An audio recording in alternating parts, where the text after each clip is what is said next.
Nagtungo naman sa ombudsman ang grupo ng mga kababaihan upang ireklamo si Quezon City Representative Bong Suntay kaugnay pa rin sa kanyang kontrobersyal na pahayag na labag umano sa ilalim ng Safe Spaces Act.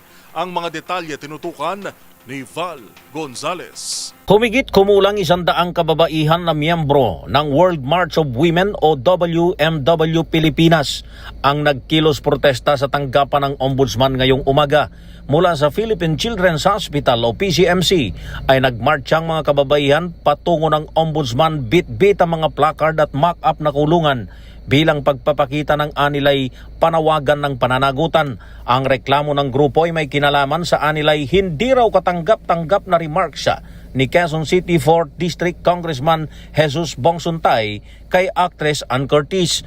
Ayon kay Jean Enriquez, Executive Director ng Coalition Against Trafficking of Women Asia Pacific, ang pahayag ni Suntay ay sexual na panlalait at pangmamaliit sa kababaihan na dapat panagutan sa ilalim ng batas.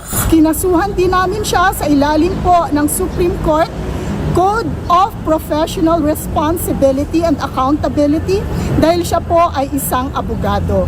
Kaya po umaasa kami na lahat po tayo ay malaman ang batas na ito at gayon din po wag na nating palalain ang epekto sa biktima.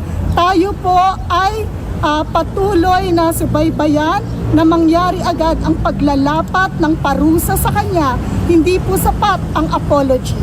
Kabilang sa reklamong inihain laban kay Congressman Suntay ay ang mga paglabag sa Republic Act 11313 o Safe Spaces Act o ang tinatawag na Bawal Bastos Law, Republic Act 9710 o ang Magna Carta of Women at ang paglabag sa Republic Act 6713 o ang Code of Conduct and Ethical Standards for Public Officials and Employees. Ang aksyon ng grupo ay kasabay ng pagdiriwang ng International Women's Month. Sa kanilang programa ay sinabay na rin ng mga kababaihan ang panawagan para sa paglilinis sa lipunan at iginiit ang agarang pagpapanagot sa lahat ng mga opisyal ng gobyerno na sangkot sa mga katiwalian.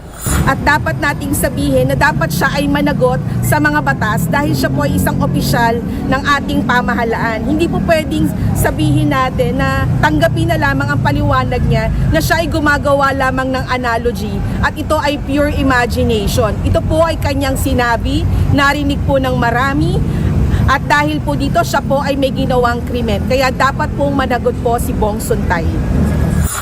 Para sa MBC TV Network News, ako si Val Gonzales, DZRH, una sa Pilipinas, una sa Pilipino.